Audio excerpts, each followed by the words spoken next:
I'm Aviva Rubin, and I wrote this novel, White.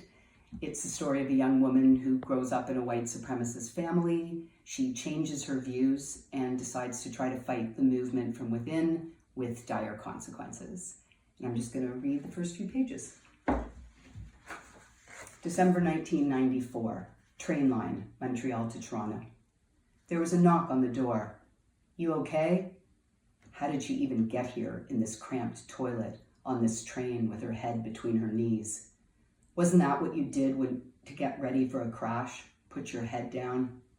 Or was that only for flying? Her crash and burn already happened. This was the part that came after, and it was way worse. That cop was waiting outside. She looked at the sink and the paper towel dispenser. No sharp edges. Maybe he only got paid for the safe delivery of a live person. It was tempting not to answer and see if he'd bang his way in. "I'm fine." Not loud enough. She cleared her throat and said it again, this time too loud. Sarah felt dizzy when she stood up and grabbed the counter. Her greasy-haired reflection made her pull her wool toque down further. Luce had suggested a shower, so Sarah didn't offend anyone who could fuck things up for her. But she hadn't bothered. How much more fucked up could things be? Back at her seat, she sat crunched against the window. She and the cop had been only inches apart since they left her apartment hours ago. Sarah had no idea why he was even there. Something about it being for her own safety, he'd said. "Cartell, you sure you're okay?" Why did he keep asking? Of course she wasn't fucking okay. She was being accompanied to a loony bin for safekeeping. She'd accomplished nothing in a year and a half of trying.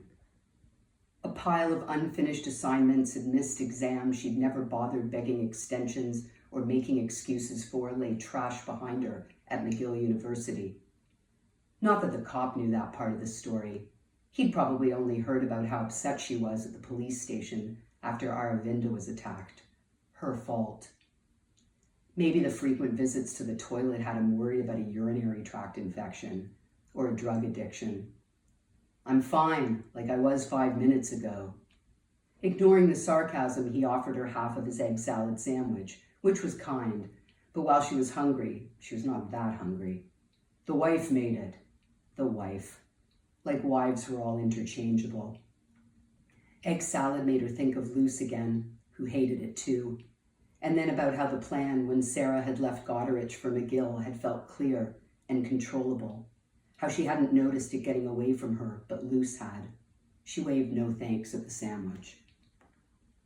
Sarah's hand rested on the poster tube jammed between her thigh and the window, the white supremacy at a glance mural that had taken years of research and still wasn't done. Just finished something.